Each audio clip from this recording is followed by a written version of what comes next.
Dari Utsman ibn Affan berkata, aku mendengar Nabi SAW bersabda, sesiapa yang membaca Bismillahilladzi la yadurru ma'asmihi syai'un fil ardi wala fis sama' wa huwas sami'ul alim, yang bermaksud dengan nama Allah yang dengan namanya tidak ada sesuatu pun yang dapat memberikan kemudaratan di bumi maupun di langit. Dialah yang maha mendengar lagi maha mengetahui. Sebanyak 3 kali, maka dia tidak akan ditimpa bala yang datang secara tiba-tiba sehingga subuh. Dan barang siapa yang membacanya ketika subuh sebanyak 3 kali, maka dia tidak akan ditimpa bala secara tiba-tiba sehingga petang, iaitu malam. Hadis rawahu Abu Dawud menurut Syekh Syu'ib Al-Arnud. Hadis ini adalah hasan. Bismillahirrahmanirrahim. Assalamualaikum warahmatullahi taala wabarakatuh. Selamat datang semua dalam program tuition online Perlis Mengaji. So, nama Cikgu Ida binti Osman dari SMK Tuanku Lailatul Syahrin. So, hari ini kita akan mempelajari berkenaan dengan proses pembentukan gamet dalam manusia untuk tingkatan 5 biologi. Okey. Jadi hari ini kita akan mempelajari ada 2 jenis, iaitu yang pertama sekali adalah berkenaan dengan penghasilan sperma dan yang kedua adalah berkenaan dengan bagaimana ovum dihasilkan. Jadi ini adalah proses pembentukan gamet dalam manusia. Mari kita lihat apakah objektif pembelajaran kita. Kita tengok satu persatu. Pertama sekali, saya nak pelajar-pelajar semua kena tahu ataupun mengenali jenis pembiakan yang pernah dipelajari sewaktu di tingkatan 3. Kemudian kita akan menghuraikan proses pembentukan sperma. Dan yang ketiga, kita nak menguraikan pembentukan ovum dan yang terakhir kita nak membuat perbandingan. Apakah perbezaan di antara pembentukan sperma dan juga ovum. Baiklah. Kita nak kena tengok balik iaitu keyword ataupun perkataan-perkataan yang sepatutnya pelajar faham maksud. Yang pertama adalah gametogenesis. Gamet adalah untuk gamet, genesis bermaksud pembentukan. Spermatogenesis. Ingat genesis pembentukan dia lah, bagaimana dia nak dihasilkan. Yang ketiga oogenesis, ovum Yang keempat, meiosis. Meiosis ni berada dalam pembiakan bagi sistem pembiakan. Yang kelima, kromosom homolog. Yang terakhir adalah zigot. Zigot ni macam mana terbentuk? Sebab akhir sekali dia akan membentuk zigot. Yang seterusnya, kita nak lihat proses pembentukan gamet. Tapi sebelum kita nak tahu apakah proses pembentukan gamet ni, kita kena faham dululah antara perkataan-perkataan ataupun maksud pembiakan. Pembiakan ni sebenarnya adalah satu proses hidup yang biasanya dijalankan semua organisma hidup untuk menambahkan ataupun untuk menghasilkan zuriat. Yang seterusnya adalah proses ni juga adalah untuk pembentukan sel pembiakan yang kita panggil dia sebagai proses gametogenesis. Gamet tu adalah mewakili untuk sperma dan juga ovum. So dua-dua ni kita panggil dia sebagai gamet. Yang seterusnya adalah jenis pembiakan. Kamu memang dah belajar ni di tingkatan 3. Bagi pelajar-pelajar KBSM, dia untuk KSSM, mereka dah belajar sewaktu di tingkatan 1. Untuk pelajar yang tingkatan 5, kamu dah mempelajari dia sewaktu di tingkatan 3. Ada 2 jenis pembiakan. Satu adalah jenis pembiakan seks, satu lagi adalah pembiakan aseks. Kita ingat balik apakah yang dimaksudkan dengan pembiakan seks dan juga pembiakan aseks. 2 jenis pembiakan. Gulung-gulung dia. Nombor 1, pembiakan seks atau kita panggil dia sebagai generatif. Okay, biasanya dia melibatkan gamet jantan dan juga gamet betina. So, gamet jantan ni adalah, kalau untuk manusia kita panggil sperma. Untuk gamet betina, kita panggil dia sebagai ovum. So, kedua-dua ini akan melalui satu proses yang kita panggil dia sebagai proses persenyawaan. Maksudnya dia jumpa. Bila dia bertembung, so dia akan jadi zigot. Kita namakan dia sebagai zigot. Zigot yang diploid. Gamet ni sebenarnya tadi, sebelum tu, gamet ni dia sebenarnya adalah haploid. So, half. Haploid tu maksud half-half. Okey, kita gabung dia dua-dua, dia jadilah satu benda yang lengkap. Okey, yang keduanya adalah pembiakan aseks. Pembiakan aseks ni adalah satu pembiakan yang kebiasaannya kita tidak memerlukan gamet. Maksudnya dia satu individu. Kalau pembiakan seks, perlukan dua individu. Satu yang jantan, satu yang betina. Kalau manusia, satu perempuan, satu lelaki. Okey. Tapi kalau untuk pembiakan aseks, hanya satu individu. Ni biasanya dia pada tumbuh-tumbuhan. Ada juga pada mikroorganisma seperti paramecium. Okey, ada juga untuk ameba. Okey, kalau untuk tumbuhan sebagai contoh pembiakan vegetatif secara potongan batang, lagi apa lagi? Ada banyaklah. Okey. So sekarang ni kita tengok pula yang seterusnya. Okey, gambar rajah di belakang itu adalah kariotip manusia yang ada color-color tu, ada warna-warni. So kalau kita lihat kariotip ni terdapat 23 pasangan. Ni 22, 23. Okey, kita nak lihat. Okey, sebelum kita lihat kepada kepentingan pembiakan, cikgu nak ingatkan balik pada pelajar tingkatan 5 bahawa kita sebelum ni dah mempelajari berkenaan dengan tajuk bagi proses pembahagian sel, iaitu proses mitosis dan juga meiosis. So, mitosis adalah untuk proses pembahagian sel yang kita katakan dia mempunyai bilangan yang sama dengan induk. Tetapi untuk meiosis, dia akan membahagi sebahagiannya kepada dua bahagian. Kalau mitosis biasanya adalah diploid, tetapi meiosis akan menghasilkan haploid. Okey, anak yang haploid. Kalau untuk mitosis menghasilkan anak yang diploid. Meiosis anak yang haploid. Okey, kita lihat apakah kepentingan pembiakan ni Yang pertama sekali adalah supaya kita nak pastikan spesies yang ada ni tak pupus. Okey, spesies yang ada ni tak pupus, itu yang penting. Okay, yang kedua adalah supaya terdapatnya generasi baru yang bervariasi. Okay, yang bervariasi terhasil daripada proses pindah silang dan penggabungan semula pada kromosom homolog.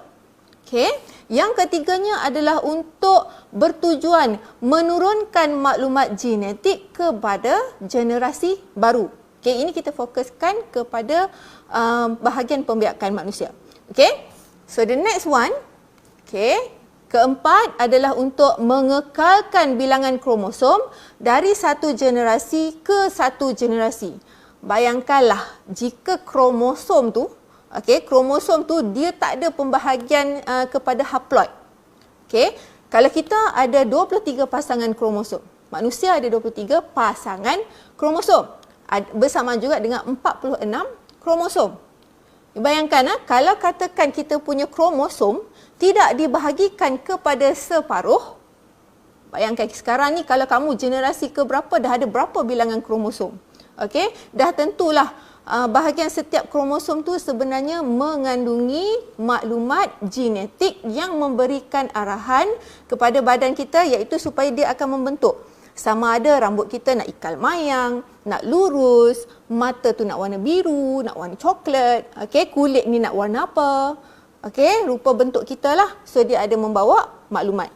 Okey, yang seterusnya adalah nombor 5 untuk memastikan kemandirian hidup. Maksudnya kemandirian hidup ni usaha kita untuk beradaptasi dengan keadaan persekitaran supaya kita dapat survive. Okey, itu untuk kemandirian hidup. Okey, now kita nak lihat. Okey, kita nak lihat satu persatu sebelum kita nak pergi ke proses pembentukan bagi sperma dan juga ovum. Kena faham dahulu apakah yang dimaksudkan dengan gametogenesis. So, macam cikgu cakap tadi, gametogenesis maksudnya pembentukan gamet. Okey, proses pembentukan sel pembiakan. Okey, dekat mana dia berlaku? Biasanya proses pembentukan sel pembiakan ni berlaku di dalam organ pembiakan. Okey, berlaku di dalam organ pembiakan sama ada lelaki ataupun wanita, ataupun nama lain bagi organ pembiakan tu kita panggil dia sebagai gonad. Perkataan gonad, G-O-N-A-D.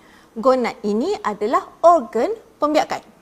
Okey, and sekarang ni kita nak lihat dulu. Okey, kalau kita nak tengok untuk dia punya proses dia, kebiasaannya, proses dia akan hasilkan gamet. Gamet ni mesti dalam keadaan yang haploid. Maksudnya separuh bilangan kromosom daripada induk. Mesti haploid.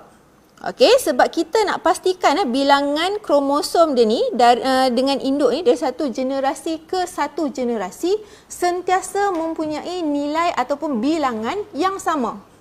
Sebab itu kita perlu bahagi kepada 2. Okey, bila kita buat penggabungan barulah dia akan cukup menjadi 46 pasang kromosom. Okey, dia mestilah ni kalau seperti yang cikgu cakap lah tadi. Kalau kata tak ada pembahagian ni, bayangkan apa yang kita jadi. Jadilah kecacatan, contohnya terlebih ekstra 2 jari ke. Okey, ataupun ada menjadi penyakit-penyakit lain, sindrom Down. Okey, kita tahu sebab dalam kromosom ni dia sangat dia punya ilmu dia sangatlah tinggi.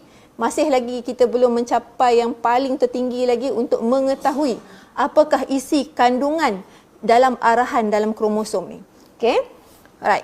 So kita nak teruskan seterusnya berkenaan dengan spermatogenesis. Macam cikgu kata, genesis bermaksud pembentukan ataupun satu proses untuk menghasilkan sperma. Okey, dan ianya berlaku di dalam testis, tak ada tang lain, mesti berlaku dalam testis. Okey, dia tak berlaku dalam pudi kencing ke, kat apa ni ke, tak ada. Dia berlaku di testis. Okey, yang ketiga adalah proses oogenesis. Oogenesis ni proses penghasilan ovum. Okey, biasanya dianya memang akan berlaku di dalam ovari. Dia adalah 2 sebab dalam testis ada 2 testis, ovari pun ada 2 ovari. Kenapalah ada 2? Okey, sebab ada 2-nya kerana dia nak meninggikan kebarangkalian supaya dapat menghasilkan generasi yang baru. So kita tengoklah. Okey. Jom kita lihat pula. Okey, yang pertama sekali yang kita nak tengok berkenaan dengan pembentukan sperma, iaitu spermatogenesis. Okey, seperti yang kita tahu bahawa kita tengok dulu apakah organ-organ yang ada bagi proses spermatogenesis. Okey, yang pertama adanya ureter, pundi kencing, urethra. Okey, adanya skrotum, vesicle semen. Okey, ada kelenjar prostat, ada ductus sperma, epididymis, okey, ada testis dan juga bahagian sakar. Okey. Untuk pengetahuan, okey, testis ni dia berada di dalam skrotum. Tapi apa fungsi skrotum? Okey, skrotum ni dia berfungsinya adalah untuk mengawal suhu badan, okey, supaya dapat menghasilkan sperma yang sangat-sangat berkualiti. So, suhu yang diperlukan adalah di bawah 37 darjah Celsius. Kalau lebih daripada suhu tu, kebiasaannya sperma ni tidak akan dihasilkan dengan sangat berkualiti. Okey, maksudnya dia akan adalah jadi kepala 2, ekor dia bercabang ke, okey, dia tak sihat ke. Itu adalah dia punya keadaan suhu-suhu yang tertentu. Pemakanan juga adalah sangat penting bagi penghasilan sperma yang berkualiti. Okey, kita lihat untuk struktur testis yang seperti cikgu cakap tadi. Kita tahu bahawa proses untuk spermatogenesis dia berlaku di dalam testis. Okey, berlaku di dalam testis. Okey, ini kalau kita lihat gambar rajah ni, so ini yang ada berwarna merah ini kita panggil dia sebagai epididymis. Okey, yang ada saluran ini kita panggil dia sebagai vas deferens. Vas deferens ni adalah untuk menyalurkan sperma. Okey, dia akan salurkan sperma. Okey, dekat mana yang kita nak fokuskan sekarang ni? Okey, yang kita nak fokuskan sekarang ni adalah tubul seminiferus. Okey, yang ada di dalam testis. Okey, untuk tubul seminiferous ni sebenarnya di dalam testis ni terdapatnya lobus. Okey, dan lobus ini biasanya di dalam terdapatnya tubul berlingkar. Satu tubul yang berlingkar yang kita namakan dia sebagai tubul seminiferous. Okey, tubul seminiferous. So dekat sinilah terhasilnya sperma. Okay, kita nak tengok satu persatu macam mana sperma ni akan dihasilkan. Kejap lagi kita akan tengok daripada sel apa dia akan dihasilkan, sewaktu bila dia akan dihasilkan, dia akan hasilkan berapa banyak sperma. Okey. So kita pergi yang seterusnya adalah bahagian epididymis. Epididymis ni adalah sebenarnya pusat ataupun tempat simpanan sementara sperma. Okey, dia nak simpan dulu. Dah hasil mestilah ada tempat untuk penyimpanan. Takkan ada kilang, tak ada tempat untuk penstoran. Okey, so dia punya tempat simpanannya kita panggil dia sebagai epididymis. Okey. So, gambar rajah yang cikgu tunjukkan ni, ini adalah satu slide ataupun gambar rajah slide asli, original, bukan gambar biasa. Okey, bukannya gambar lukisan ke apa, tapi ini adalah yang asli, iaitu bahagian tubul seminiferous. Okey, tubul seminiferous. Cikgu pernah buat benda ni di universiti dulu. Okey. So, di sini kalau kita lihat, nampak tak? Okey, dekat mana ada sperma? Sperma ni kat sinilah. Di kawasan ini. Okey, di luar ini adalah sel germa primordium di luar ini. So, dia akan dihasilkan di kawasan inilah. Dia akan mengalami pembezaan, akhirnya menghasilkan sperma. Kemudian di sisi-sisi ni, kalau awak nampak ada unjuran-unjuran ni, kita panggil dia sebagai sel Sertoli. Okey. Tak apa, nanti kita tengok satu-satu. Okey, keratan melintang testis. Okey, yang ini adalah gambaran pelukis. Okey, gambaran pelukis. Okey, gambaran pelukis hasil daripada yang slide yang cikgu tunjuk tadi tu. Ini adalah gambaran lukisan. Kebiasaannya kita memang akan lukis baliklah apa yang dilihat di bawah mikroskop. Okey, sebab ini adalah slide histologi. So, kita akan cuba lukiskan semula. Okey. Kita lukiskan semula, keadaannya adalah berbentuk begini. Okay, kalau kita lihat keadaan ini, okay, yang pertama sekali, kita adanya sel intestis. Okay, di ruang-ruang ini ada sel intestis. Okay, kemudian kita ada spermatosit primer. So, di sini adalah spermatosit primer. Sel germa primordium, cikgu lupa nak tulis. Ini adalah sel-sel germa primordium. Okay. Dan yang seterusnya adalah sperma. Sperma di sini. Okay. Adanya epitelium germa, okey, dan satu lagi adalah sel Sertoli. Cikgu lupa nak buat label kat sini. Sel Sertoli tu duduk mana ni? Ni.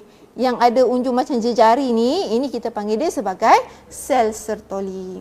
Apa tujuan sel Sertoli? Sel Sertoli ni adalah tempat di mana sperma yang telah matang tu tadi, dia akan menempel dekat sel Sertoli untuk mendapatkan nutrien supaya dia dapat berkembang dengan lebih baik.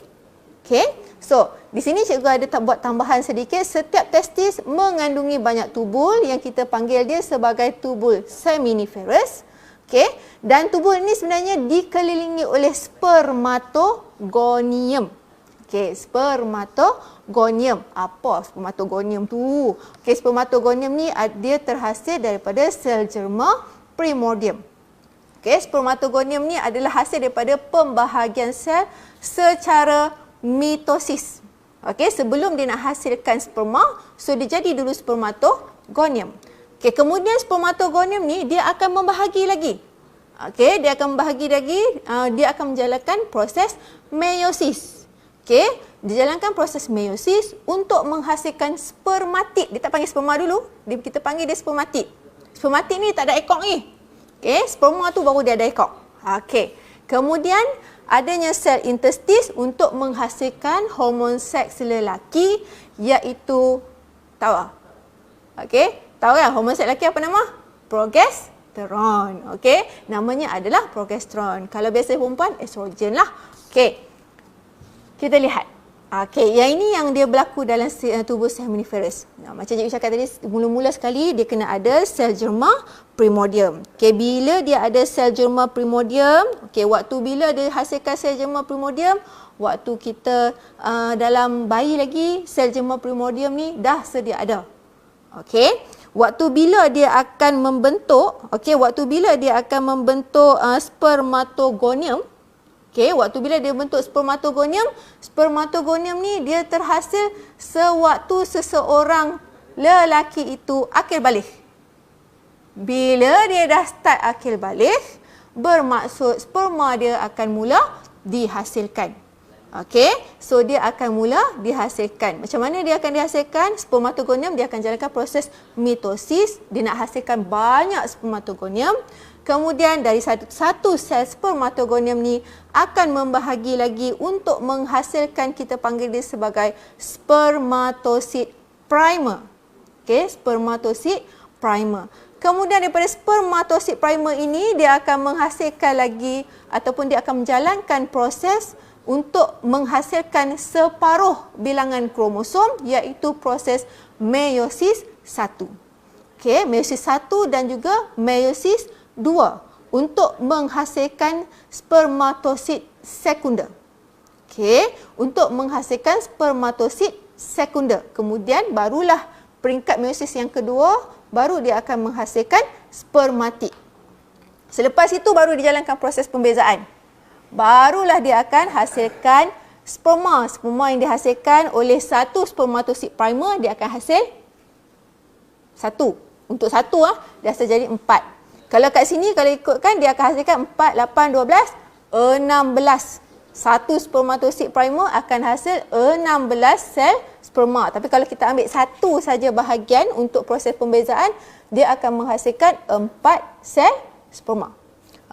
So kita lihat satu persatu ni. Sel germa primordium biasa menjalankan mitosis beberapa kali. Untuk menghasilkan spermatogonium. Kemudian dia akan mengalami pertumbuhan untuk membentuk spermatosid primer. Iaitu bernilai 2N. 2N ni adalah diploid. N tu adalah haploid, separuh. Spermatosid primer ni terus membahagi melalui meiosis 1 untuk membentuk 2 spermatosid sekunder. Kemudian bila dah habis 2 spermatosid sekunder ni, dia membahagi lagi untuk meiosis 2. So dia akan hasilkan 4 spermatid, bukan sperma. Kita panggil dia spermatid, tak nama sperma lagi. Kita panggil dia spermatid. Lepas itu spermatid ni, ini yang cikgu kata tadi, dia akan menempel pada sel sertoli bertujuan untuk mendapatkan nutrien dan untuk menjalankan proses pembezaan bagi kematangan dan juga perkembangan bagi membentuk sperma. Nak bentuk sperma, nak kembangkan dia jadi sperma yang sihat. So kita tengok secara ringkasan dia nah. Kita tengok secara ringkasan dia. Kalau kamu lihat di sini, ini adalah sel sertoli ni. Ini adalah dia punya sel germa. So adanya ni adalah spermatid yang kiranya tak ada ikon lagi. Dia dah bila jadi, dia jadi spermatozoa. Kita tengok sel germa primordium, mitosis berulang. Ini dia punya ringkasan ya. Spermatogonium.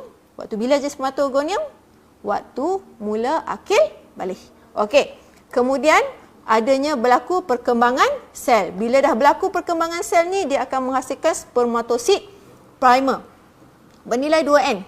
Kemudian spermatosid primer jalankan proses meiosis 1, akan hasilkan spermatosid sekunder. Kemudian dia jalankan pula meiosis 2 untuk menghasilkan spermatid. Dan yang terakhir, dia akan menjalankan proses pembezaan untuk menghasilkan sperma yang bernilai haploid ataupun separuh daripada bilangan kromosom penuh bagi manusia. So, sebelum kita nak masuk oogenesis, kita nak kenal dululah bentuk gamit jantan ni macam mana. Bentuk gamit jantan ni biasanya rupa dia macam berudu. Kalau tengok berudu tu lebih kurang lah. Tapi kalau yang untuk gamit jantan ni, dia ada beberapa bahagian, iaitu terdiri daripada kepala. Ada bahagian tengah dan bahagian ekor. Biasanya di bahagian kepala ni dia ada satu bahan khas yang kita panggil dia sebagai akrosom. Akromosom. Akromosom ni sebenarnya adalah satu jenis bahan ataupun enzim yang apabila dia berjumpa dengan ovum, dia akan mengikis zona pellucida apa semua tu untuk dia masuk ke dalam nukleus bagi ovum. Di dalam nukleus ni, yang ini sangat penting, dalam nukleus ni dah dikatakan haploid separuh. Okey, nukleus ni dia akan menentukan jantina anak yang akan dihasilkan. Siapa yang menentukan jantina anak? Biasanya lelaki. Okey, kenapa? Sebab yang perempuan hanya ada kromosom XX, tetapi kalau untuk lelaki ada kromosom X dan juga Y. X untuk perempuan, Y itu adalah untuk lelaki. Sebab X ni adalah resesif. Jadi kalau biasanya pembentukan untuk perempuan XX, kalau untuk lelaki XY. So 50%, 50% kebarangkalian untuk menjadi anak lelaki atau anak perempuan. So penentunya lelaki lah. Okey. So di dalam ini juga kat bahagian tengah ni terdapatnya mitokondria. Okey. Di dalam mitokondria ni, kenapa ada mitokondria di bahagian tengah? Tujuannya adalah supaya dia dapat menghasilkan tenaga untuk sperma ni pergi dekat ovum.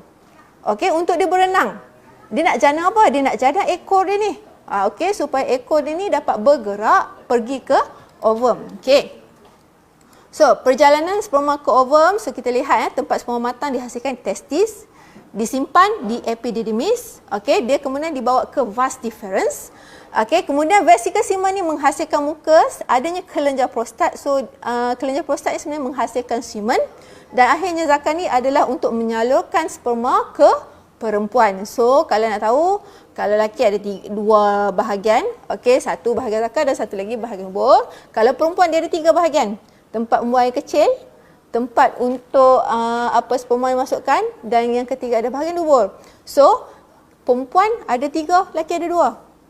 Bayangkanlah bayi yang dilahirkan dekat yang perempuan melahirkan seorang bayi itu, macam manalah perasaan dia kan.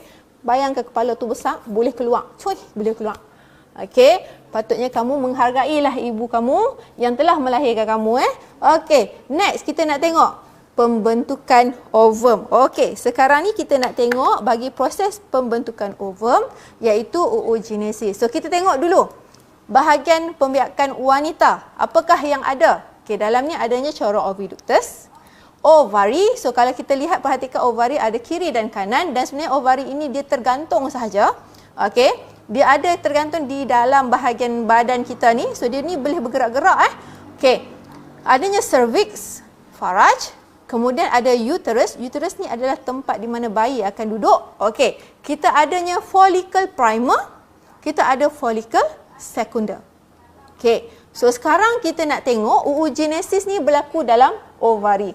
Sama juga laki dengan perempuan, dua-dua ada sel germa primordium.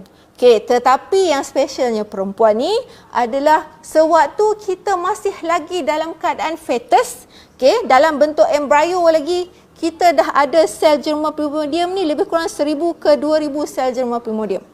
Okey, untuk membentuk oogonium. Okey, ataupun oocyte primer. So waktu kita masih fetus, waktu kita jadi fetus, benda ni dah ada. Okey, benda ni dah siap sedia dah. Okey, cuma nak tunggu dia berkembang menjadi oocyte primer saja. Okey. So kita tengok. Pertama sekali, sel germa primordium ni akan mengalami mitosis berulang kali macam biasa. Dia sama juga dengan proses dalam spermatogenesis. Untuk tadi kita panggil spermatogonium. Yang ini kita panggil dia oogonium. Okey. So, oogonium ni akan berkembang untuk membentuk oocyte primer. Okey, di dalam tu ada oocyte primer. Di luar oocyte primer ni dikelilingi oleh sel follicle. Di dalam sel follicle tu adanya oocyte primer. So, sebab itu kita kenali kedua-dua bahan ni, kita panggil dia sebagai follicle primer. Okey. Kemudian, kita lihat pula untuk oocyte primer membahagi melalui meiosis 1 untuk membentuk oocyte sekunder dan juga jasad kutub pertama. Okey. So, lahir saja biasanya di dalam ovari kita dah ada berjuta oocyte primer dalam ovari. Untuk perempuan dalam fetus kita lahir je, di dalam tu terdapat berjuta oocyte primer. So, macam saya cakap tadi, oocyte primer dah memang sedia ada. Kalau yang lelaki tadi, dia membentuk spermatogonium. Tetapi untuk perempuan yang lahir sebelum dia akhir balik, dia ada dah oocyte primer. Okey. Cuma dia nak berkembang menjadi oocyte sekunder saja. Okey. Kemudian perlulah adanya hormon yang akan dapat merangsangkan dia, iaitu hormon perangsang folikel apabila akhir balik. Okey, tujuannya adalah apa? Tujuannya adalah untuk menghasilkan usid sekunder. So perlu ada hormon. Hormon tu namanya adalah hormon perangsang folikel, iaitu proses untuk pengovulan berlaku. Okey. Alright. Kita lihat seterusnya. Usid sekunder mulakan sehingga metafasa sahaja. So kena ingat, biasanya usid sekunder dia duduk dekat metafasa 2. Okey, metafasa 2. Tapi sekiranya berlaku persenyawaan dengan sperma, baru dia menjalankan fasa sehingga habis. Kalau tak ada proses persenyawaan, dia takat metafasa 2 saja. Stop kat situ. Okey, kemudian dia akan terurai menjadi darah haid. Okey, tapi kalau kata dia disenyawakan, okey, dia disenyawakan sebab tadi dia berlaku proses pengovulan, iaitu hormon perangsang folikel. Hormon perangsang folikel bertujuan untuk merangsang pengovulan, iaitu usid ini akan dikeluarkan dari ovari. Okey, dia akan dikeluarkan dari ovari. So dia keluar masuk ke dalam tube falopio. Okey. So kita tengok secara ringkasan lagi, untuk sel germa primordium, mitosis berulang. Okey, oogonium ni iaitu 2N ni, okey, kemudian dia buat apa? Okey, dia akan menjalankan proses perkembangan sel, okey, menjadi usid primer. Tang ni lah usid primer ni, waktu kita lahir kita dah ada dah siap dah. Okey, dah duduk dalam tu dah. Kemudian barulah bila kita dah capai akhir balik, barulah dia akan meneruskan proses meiosis 1 yang kamu datang bulan tiap-tiap bulan tu. Okey, sebab setiap ovum hanya boleh dihasilkan satu ovum dalam satu ovari. Okey, maksudnya bulan ni belah kiri, bulan depan belah kanan ovum keluar. Bulan seterusnya belah kiri. Okey, tapi kalau kita cukup nutrien, cukup bahan apa semua, biasanya kebarangkalian untuk ovari ni menghasilkan ovum pada masa yang sama ada juga kemungkinannya. Okey, tapi kebiasaannya ovum akan dihasilkan setiap bulan, sama ada bulan ni sebelah kiri, bulan depan sebelah kanan. Lepas tu dia sambung-sambunglah sampailah kita punya usid primer kita tu habis. Okey, sampailah kita katakan sebagai putus haid. Okey. Untuk usid primer, meiosis akan hasilkan jasad kutub yang pertama. Kemudian usid sekunder ni akan menjalankan lagi satu proses meiosis, iaitu jasad kutub yang kedua. Okey. So dia akan ada hasilkan 2 jasad kutub lah di sini. So akhirnya membentuk usid, iaitu kita panggil dia sebagai ovum. Beza kat sini, spermatosid tadi, okey, iaitu untuk spermatogenesis dia ada pembezaan, tetapi dalam oogenesis tak ada pembezaan. Tak ada pembezaan lah. Untuk spermatogenesis ada pembezaan untuk membentuk sperma, tapi untuk membentuk ovum tak ada pembezaan. Okey, ini adalah bentuk-bentuk dia. Okey, sekarang ni cikgu nak tunjukkan dia punya, ini adalah slide histologi untuk bahagian ovari kita. Okey, yang ini usid. So ini adalah follicle primer. Okey, so ini bentuk dia, macam mana dia akan dihasilkan. Okey, kita tengok satu-satu. Okey, untuk usid primer, permulaan sekali usid primer ni diselaputi dengan sel folikel. Sel folikel ini dia akan keliling dalam usid primer. So kita akan panggil dia sebagai follicle primer. So usid primer ni melengkapkan meiosis 1 untuk membentuk follicle sekunder. Akhirnya follicle sekunder ni akan berkembang. Bila dia dah kembang, dia akan membentuk satu bahan, iaitu kita namakan dia follicle graft. Di dalam follicle graft tu adanya usid sekunder dan juga jasad kutub pertama. Datang sahaja hormon yang kita panggil dia sebagai hormon pelutinan, LH hormon, luteinizing hormone. So akhirnya proses pengovulan akan berlaku. So pengovulan ni maksudnya usid sekunder ni akan terkeluar daripada ovari kita. Okey, proses pengovulan ni maksudnya follicle graft ni akan pecah dan dia akan membebaskan usid sekunder. Pergi ke mana usid ni? Usid ni akan pergi ke tube falopio. Okey, apa yang jadi pula dengan kantong dia ni tadi? Kantong dia ni tadi akhirnya dia akan mengecut dan dia akan membentuk satu bahan yang kita namakan dia sebagai corpus luteum. Okey, membentuk korpus luteum. Jika ada persenyawaan, macam saya cakap tadi, jika berlakunya persenyawaan, korpus luteum akan menghasilkan hormon yang kita namakan dia sebagai hormon progesteron. Okey, dia akan hasilkan hormon progesteron. Right? So, kita nak tengok yang ini adalah ovari secara histologi, maksudnya slide ini original. Okey. So, kita membuat dia dalam bentuk slide. So, ini adalah ovari, saiz ovari berbentuk 3 cm panjang, 1.5 cm lebar dan dia punya ketebalan dia adalah 1 cm. Okey, lebih kurang 1 cm. Okey, kemudian ini adalah gambaran corpus luteum. Cikgu nak tunjuk sebenarnya corpus luteum ni. Okey, kemudian ini yang cikgu kata tadi adanya oocyte. Ini adalah follicle graph, ejaan graph G huruf besar RAAF. Kena ingat follicle G huruf besar RAAF. Pelajar selalu salah ejaan. Okey, hati-hati kat situ. Okey, so nampak tak? Ini dia akan pecah lah ni. Dia nipis. Okey, so sekarang ni kita tengok persamaan di antara oogenesis dan juga spermatogenesis. So persamaan dia apa? Kedua-dua proses ni berlaku di dalam organ pembiakan. Okey, dan dua-dua juga ada sel germa primordium. Biasanya nilai dia adalah diplot. Okey, sel germa primordium ni menjalani proses mitosis dan kedua-duanya juga melibatkan pertumbuhan sel. Okey, keduanya melibatkan pertumbuhan sel. So, ini adalah gambar rajah mikrograf bagi ovum. Okey, cantik kan? Ini adalah gambar rajah untuk ovum, memang sangat cantik. Okey, ini adalah struktur gamet betina. Kita tengok struktur gamet betina ni ada nukleus, adanya sitoplasma. Okey, ini ada zona pellucida. Okey, dan dia punya ukuran dia 0.1 mm. Sperma sel paling kecil dalam badan manusia. Kalau ovum sel paling besar. Okey.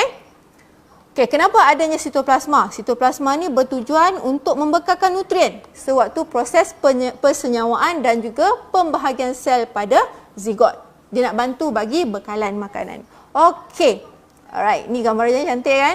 Okey. So, kita nak lihat pula perbezaan di antara oogenesis dan juga spermatogenesis. Okey, yang ini memang awak kena hafal. Berlaku kat mana? Testis untuk spermatogenesis. Oogenesis berlaku dalam ovari. Spermatogenesis dia melibatkan pembezaan untuk pembentukan sperma, manakala oogenesis tidak melibatkan proses pembezaan. Okey, spermatogenesis berlaku sepanjang hayat. So sampai tua pun dia bakal hasilkan sperma. Okey, kalau untuk perempuan ada tahap dia kena berhenti. Namanya adalah kita putus haid. Maksudnya oocyte primer dah tak ada, habis. Bekalan habis. Okey, so sperma yang dihasilkan ni sepanjang masa, tetapi pembentukan ovum berlaku dalam kitaran haid selama 28 hari. Okey, dan spermatogenesis 4 sperma terbentuk, tetapi oogenesis 1 ovum terbentuk dengan 3 jasad kutub. Okey, saya cikgu cakap tadi sperma ni kecil dan dia bergerak. Tapi ovum dia besar tetapi tidak bergerak. Tapi macam mana dia bergerak?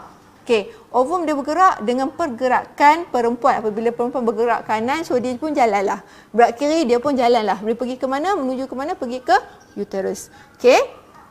So, untuk ni kita akan main satu game. Okey, di dalam ni ada 10 soalan. Okey, dalam ni ada 10 soalan.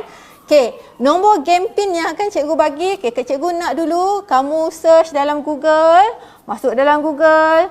Okey, kemudian type search kahoot.it. Kahoot it. Okey, Kahoot it, sebab dekat situ dia akan minta nombor pin. Okey, nombor pin yang cikgu nak bagi pada kamu. Okey, ini dia nombor pin dah. Okey, so cikgu harap cikgu akan nantikan untuk pelajar-pelajar untuk masuk dalam game ni. Okey. So jom kita tunggu. Siapa yang dah standby boleh masuk. Okey, kita akan masuk untuk play game. Okey, type Kahoot it nah. Okey, bila type Kahoot it, masukkan nombor pin dia adalah 73479597. 734 7959. Okey, 734 7959. Okay, cikgu nak test lah okey ke tak internet ni, tak tahu. Okey. Alright, kita tengok ada ke tak ada? Ada. Siapa tu? Okey, Wirda. Lagi-lagi silalah masuk, siapa yang nak masuk tu. Okey, nombornya ada, selamat datang Beauty. Okey, lagi-lagi. Sementara kita tunggu yang lain-lain untuk masuk. 734 7959. 734 7959. Oh, selamat datang Hanani. Saya comel pun ada. Kau, Fizi, Hanani. Okey. Ad. Ni siapa menang ni, nanti tuntut hadiah lah. Cikgu bagi hadiah ni. Okey. Cikgu transfer. Siapa dapat nombor 1 kita transfer nah. Okey. Cikgu ulang lagi sekali, nombor dia 734 7959. Boy, macam nak buat jualan. Okey, nombor 734 7959. Jom masuk cepat. Okey, 15 orang. 15 kita jalan. Boleh 15 orang kita jalan. 734 7959. Okey, cara nak masuk, kamu type saja dekat Google Kahoot It dan masukkan nombor PIN 734 7959. Okey. Jom. Okey, dah nak sampai 15 orang. Kejap lagi saya akan mulakan. Alright. So, cikgu rasa kita boleh mulakan kod game. Masuk seorang lagi, kita masuk. Kita on Okey. Okey, kalau siapa yang guna handphone, so dalam handphone tu nanti dia akan keluar nombor saja, dia akan keluar warna saja. Okey, tapi kalau kata kamu nak tengok soalan, boleh pergi balik ke Facebook punya tu, kita tengok soalan ataupun cikgu akan bacakan soalan tersebut. Okey? Cara dia kalau guna handphone dia macam tu. Kalau guna laptop, insya-Allah okey. Tak ada masalah. Alright. Okey, so kita akan mulakan permainan kita hari ini. Selamat datang kepada semua. Okey, kita mulakan. Okey, soalan untuk proses pembentukan gamet. Okey, kuis yang pertama. Berikut adalah tujuan pembiakan kecuali warna merah menghasilkan individu baru, warna biru mengelak kepupusan, warna oranye memastikan kemandirian dan kesinambungan spesies, warna hijau mengelak pergaduhan. Berikut adalah tujuan pembiakan kecuali merah hasil individu baru, biru mengelak kepupusan, oranye kemandirian, hijau mengelak pergaduhan. Dia kata kecuali, tujuan pembiakan kecuali. Okey, ada 4 orang jawab. Okey, kita pergi ke soalan yang seterusnya. Okey, Hanani. Tahniah Hanani. Okey, kita pergi pula soalan yang kedua. Berapakah jenis pembiakan yang ada dalam organisme hidup? Okey, ada berapa jenis pembiakan dalam organisme hidup? Merah 2, biru 3, oranye 5, hijau 1. Merah 2, biru 3, oranye 5, hijau 1. Cepat. Pilih. Cepat. Okey, masa time out. Alright. Masa cikgu, sorry letak 20 saat je. Silap pula. Patutnya letak 30 saat. Okey, kita tengok soalan seterusnya. Kita tengok siapa yang dapat. Hanani lagi. Tahniah Hanani. Okey, kita tengok soalan yang seterusnya. Sedia?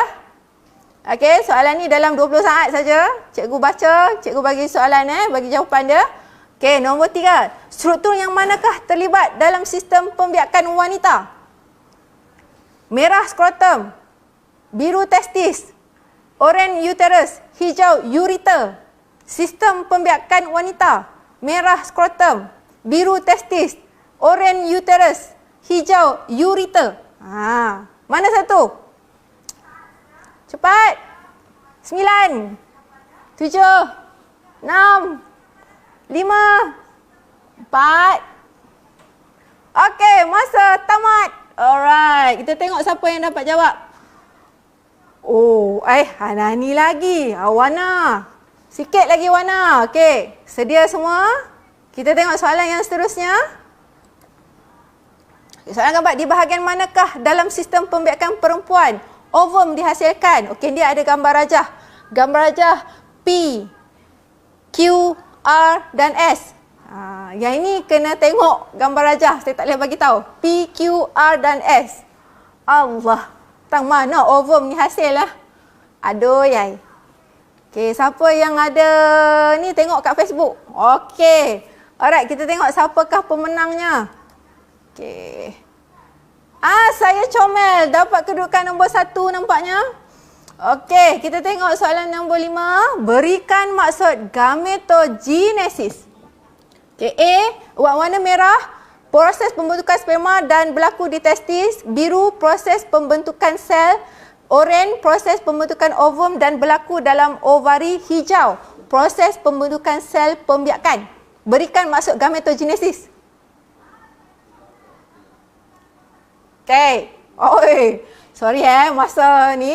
Okay, jawapannya adalah proses pembentukan sel pembiakan dalam kurungan gamet. Gametogenesis, gamet. Okey. Kita tengok.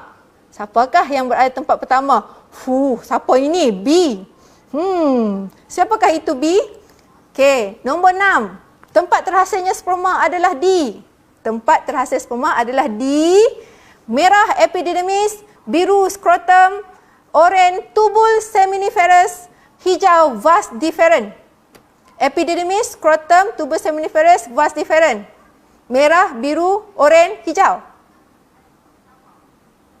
Merah, biru, oranye, hijau. Okey, kita lihat. Jawapan dia yang betul adalah tubul seminiferus, cik oi. Bukannya ni kalau saya tulis testis, iyalah jawapan dia. Okey, skrotum ni untuk kawalan suhu. Okey, jawapannya adalah tubul seminiferus. Okey, siapakah? B. Siapa tu B? Okey, kita tengok. Next. Question. Semasa oogenesis, jasad kutub akan apa? Hilang. Merah hilang. Biru menjadi pelindung luar ovum. Oranye menjadi sebahagian plasenta. Hijau membahagi kepada oosit sekunder. Menghilang. Menjadi pelindung luar ovum. Menjadi sebahagian plasenta atau membahagi kepada oosit sekunder. Di mana jasad kutub ni? Jasad kutub di mana? Tak ada kan? Okey, jawapannya adalah akan menghilang. So kita tengok siapa? B lagi. Siapakah itu B? Persoalannya. Nanti WhatsApp saya Okey, nanti cikgu akan tinggalkan nombor.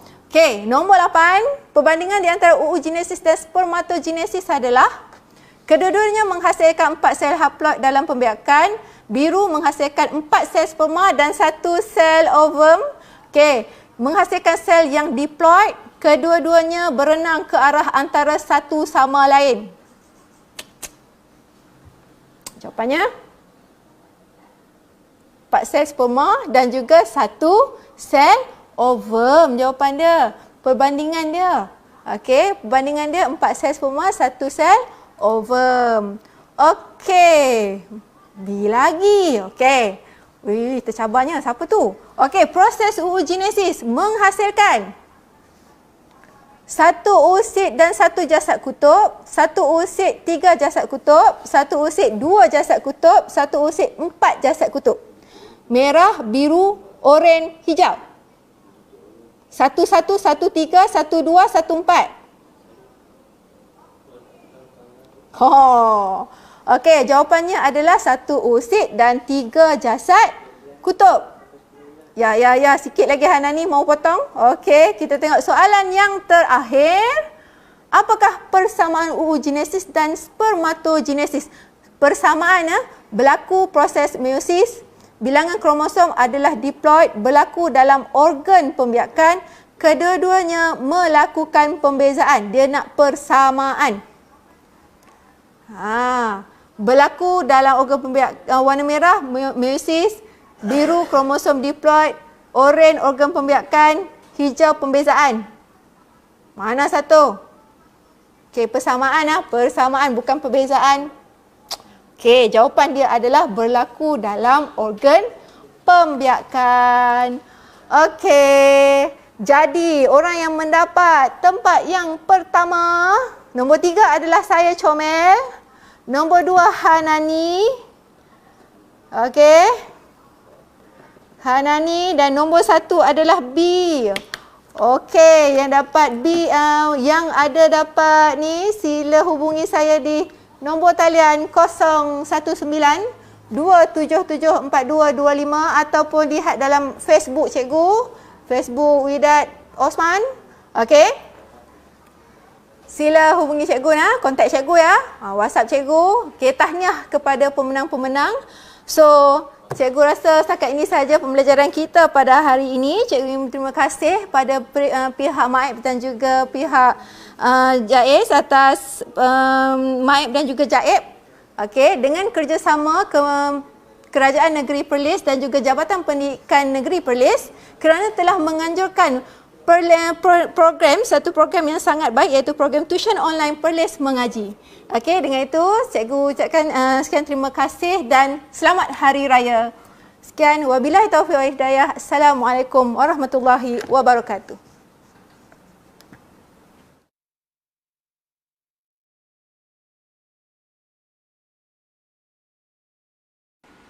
Daripada Anas bin Malik radhiyallahu anhu berkata, Nabi SAW pernah berdoa, Allahumma inni a'udzubika minal barasi wal jununi wal juzami wa min sayil asqam. Ya Allah, aku berlindung denganmu daripada penyakit sopak, penyakit gila, penyakit kusta dan penyakit-penyakit yang buruk. Hadis diriwayatkan oleh Al-Imam Abu Dawud dengan sanad yang sahih.